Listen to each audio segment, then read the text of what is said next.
Welcome everyone. Thank you for joining me. This is already the third lecture of the short course on livelihood research. The second lecture was about the basics of livelihood research, and this one is on contextualizing the basics. My name is Leo de Haan, and I'm from the Netherlands. Give me a minute to share my screen with you.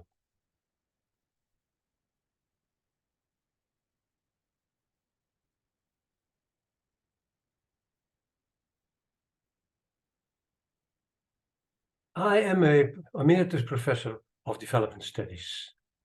Before my retirement, I was rector of the Institute of Social Studies in The Hague in the Netherlands.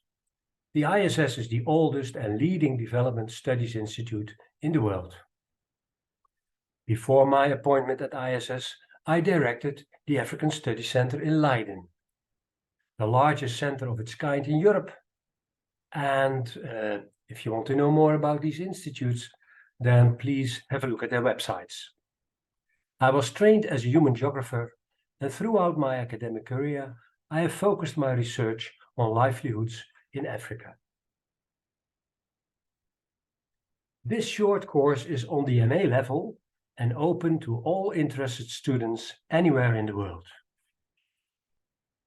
The purpose of this short course is to make you familiar with livelihood research and to inspire you to use it in your own research.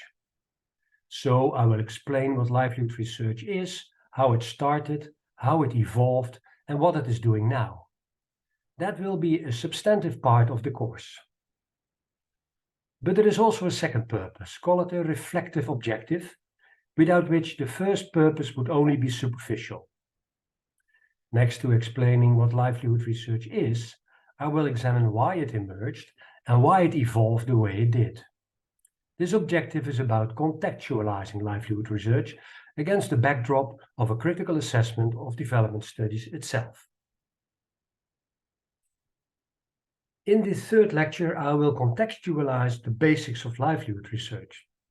I will discuss the rise of actor-oriented research in development studies as a reaction to the structure orientation of both modernization theory and dependency/neo-Marxist theory.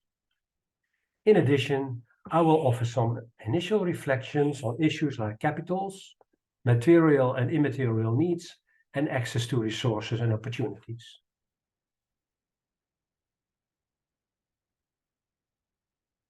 Livelihood research is actor-oriented type of research, and actor-oriented research stipulates that actors themselves, be it individuals, households, communities, or other groups of people, shape development. Although they may lack some capitals to shape development entirely, they are not passive recipients or victims accepting or obeying interventions from above or outside. Instead, they actively look for and find ways to promote their own interests.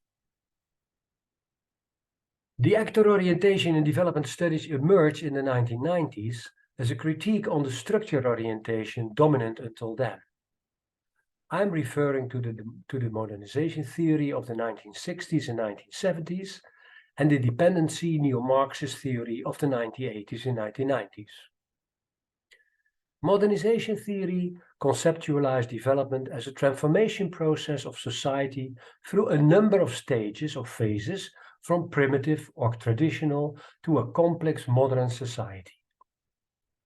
Modernization theory portrayed development as a linear process, inescapably leading to a modern society similar to those of the Western industrialized countries.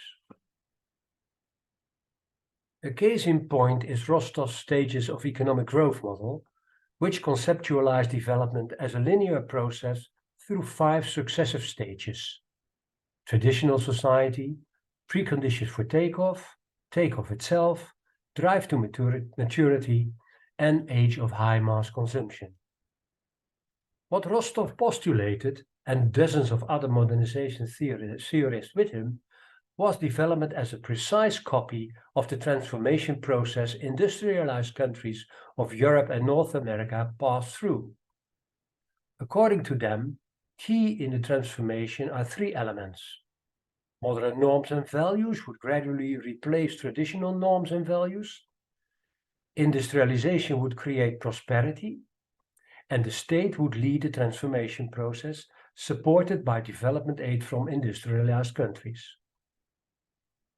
But after 2 decades of enthusiastic belief and progress, which also witnessed the birth of numerous international, national, and private development agencies, including the ISS, the cracks in the theory became visible. Despite development aid, governments were incapable of delivering transformation. In many developing countries, industrialization got stuck in its infancy because internal markets were too small and export markets were dominated by powerful Western industries. The critique was clearly brought forward by dependency and neo-Marxist theories in the 1980s. In a nutshell, these argued that it was impossible for developing countries to copy the development model of the Western industrialized countries. After all, Western countries developed while dominating world markets and world politics, not in the least by exploiting their colonies. They accumulated capital to invest in industrialization thanks to their domination.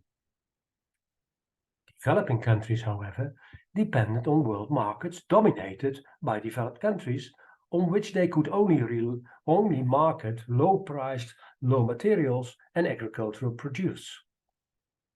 National elites in developing countries, supported by development aid, were only interested in continuing this situation to their own interest, according to dependency theory, of course. The underlying dependency analysis pointed at the capitalist system as the root cause that reproduced this connection of development and underdevelopment to the benefit of the center and to the detriment of the periphery. From slum dwellers to peasants, people in the periphery were considered victims of exploitation. The theories favored delinking the periphery, the developing countries, from the center and from the world capitalist system that reproduced their underdevelopment. They argued in favor of radical socialist transformation of the periphery. In practice, few countries were able to delink and to embark upon an autonomous development pathway, China being a particular case in point. Some countries joined the bloc of socialist countries and embarked upon some kind of strained Soviet-inspired industrialization, in fact exchanging one dependency for another. Cuba is a good example of the latter. It became a Soviet-subsidized socialist showcase on the doorstep of the US, successful only until the Soviet Union collapsed. Though portrayed as each other's opposites, modernization theory and dependency neo-Marxist theories share an emphasis on structure, the former on technology, investment capital, know-how, and on development aid compensating for structural deficiencies, the latter on unequal exchange in the world markets and extraction of surplus from the periphery to the center. So both are structural theories. People remained unnoticed, and if they were, they are depicted by either incapable of generating prosperity or as victims of exploitation. But that was in flat contradiction with the findings of those development scientists and practitioners doing research underground or engaged in development programs. They saw actors, individuals and groups, though their livelihood being confined by a lack of sufficient capitals, actively trying to shape their lives and maneuvering development interventions towards their own interests and benefits. And with the structural models increasingly incapable of delivering prosperity and explaining for what reasons, this actor orientation and its notion of human agency became increasingly popular from the 1990s onwards. Through this lens, development wasn't regarded anymore as a linear, universal process of transformation, but as a complex of human encounters at different levels of scale, an arena of social struggle between various actors of different force and with diverging needs and ideas. This particular actor-oriented perspective gave way to a broader rise of people-centered, bottom-up approaches in development thinking and development interventions as a reaction to the mainstream development approach. The mainstream approach was considered top-down and based on assumptions about reality rather than on grounded knowledge of people's life. As a result, the subjects of mainstream development interventions, the poor, the marginalized, the peasant, the slum dwellers, often became disempowered. The alternative approach that emerged was participatory development. It wanted to connect explicitly to people's needs, and the more radical interpretations of it regarded participatory development as the road to empowerment, that is, supporting the poor to proactively shape their own future. That brought that strong flavor of agency to livelihood research. People, especially poor people, were no longer considered helpless, in despair, and to be saved by outsiders. They were seen as actively taking their livelihoods into their own hands, exploring various income-generating opportunities and other possibilities to give their life a meaning and to improve their well-being, making use of various capitals they owned or could lay claim to. In the late 1990s, livelihood research received a further boost. It was strongly promoted by the Department for International Development, the British State Development Agency. It was part of an attempt of the new Labour government under Prime Minister Blair to design a set of distinctive policies that would profile the Blair administration as the builder of a third way between the rusted Labour ideology of the past and the neoliberal ideology of the preceding conservative administrations of Thatcher. Sustainable livelihoods became the core of DFID's poverty alleviation policy. The proactive self-help image of the poor in livelihood thinking fitted very well with the image that the new Blair administration wanted to demonstrate. As a consequence, DFID initiated a large number of new research projects and policy debates and development interventions based on that sustainable livelihood approach. I will now continue with the second point of the lecture, some reflections on the basics and gaining more in-depth insights. By contextualizing livelihood research, we also gain more in-depth insights into some of the key concepts discussed in Lecture 2, notably capitals, access, actor, and strategies. I use the notion of capital for the 5 fields that livelihoods rest upon. The motive to bring them together under capitals instead of naming them resources and assets is to hint at flexible combinations of different capitals and possible trade-off between them. For instance, if a rural woman does not have land, that is natural capital, to cultivate, she will try to get a plot through her network of social relations, that is, her social capital.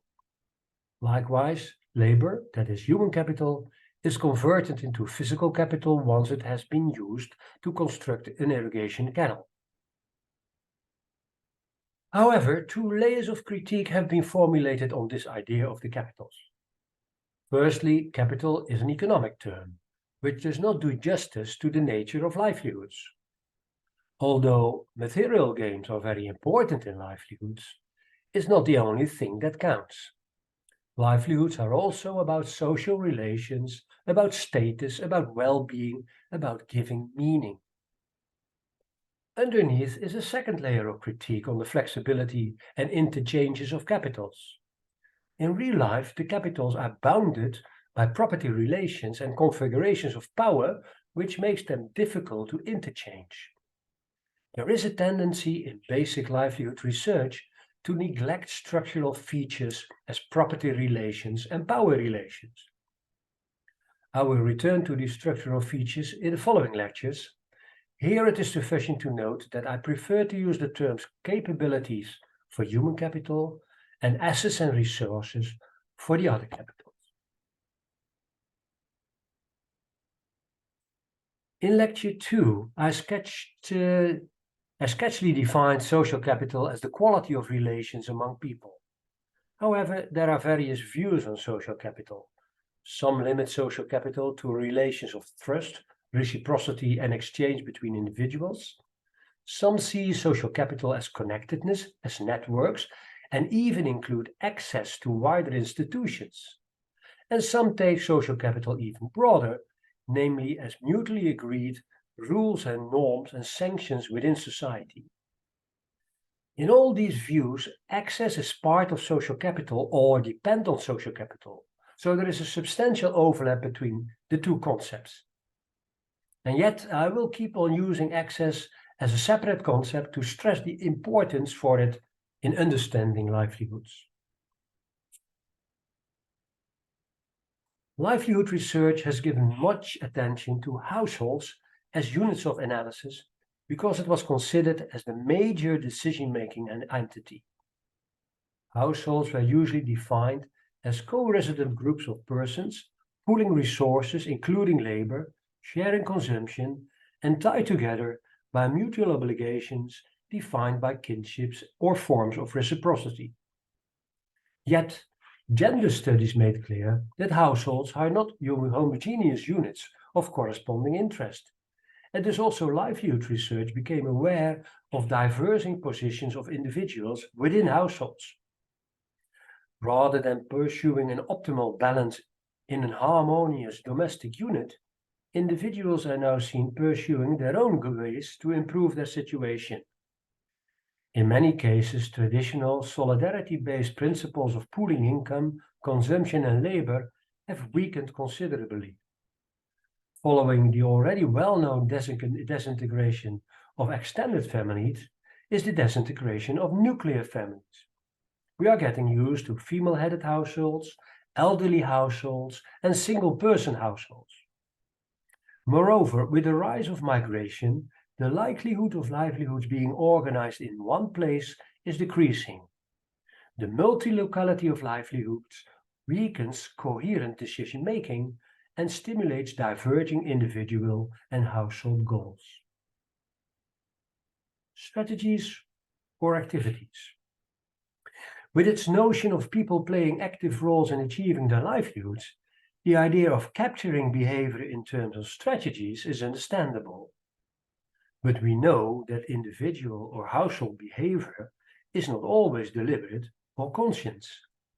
In many cases, a livelihood activity is informed by custom and habit. Can that be called strategic?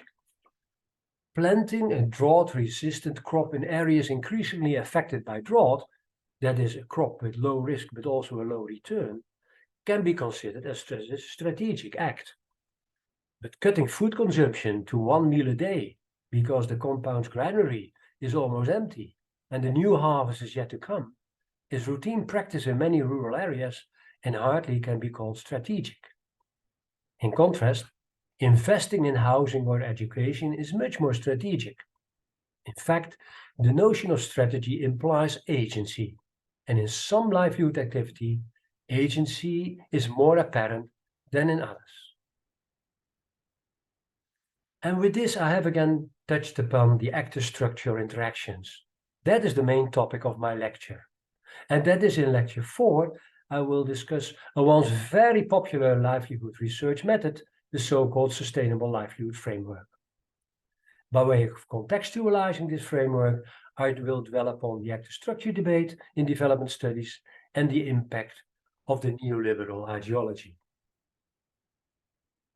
Meanwhile, you have the opportunity to complete some coursework and to join me in online classes on the basics of livelihood research and contextualizing the basics. This short course on livelihood research uses the so-called flipped classroom model. This usually means that students go through lower levels of cognitive learning during their preparations before class starts.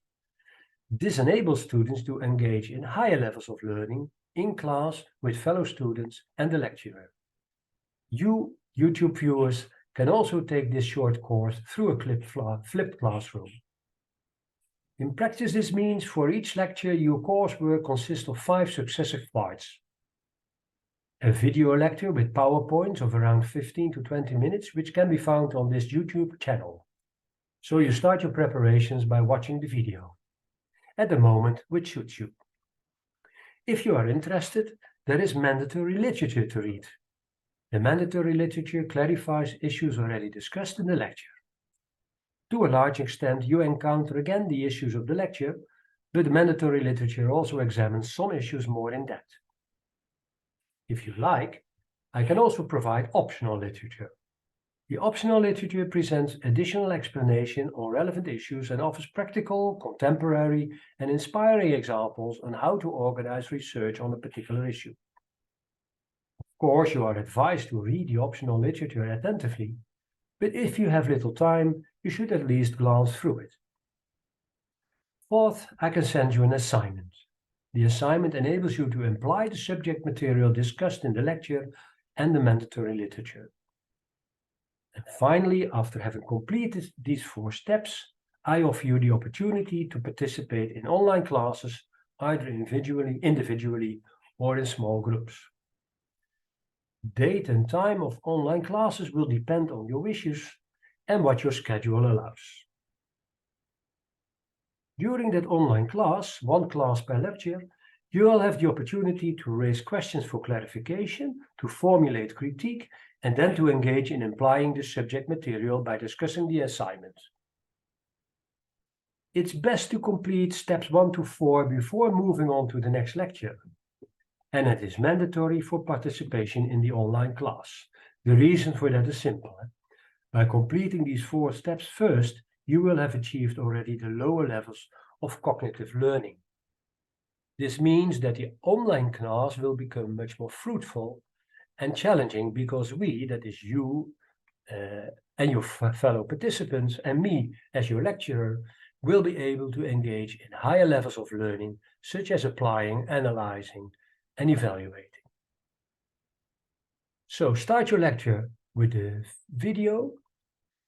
On your request per email, I will make available various materials, a document explaining the didactical approach, the mandatory and optional literature, and the assignment.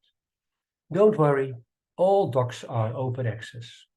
Date and time of the online class will depend on your wishes and what your schedule allows. So, thank you for now. Thank you for joining me. Hope you enjoyed the lecture. Any questions can be addressed in the online class. Hope to see you again in lecture 4. Bye-bye.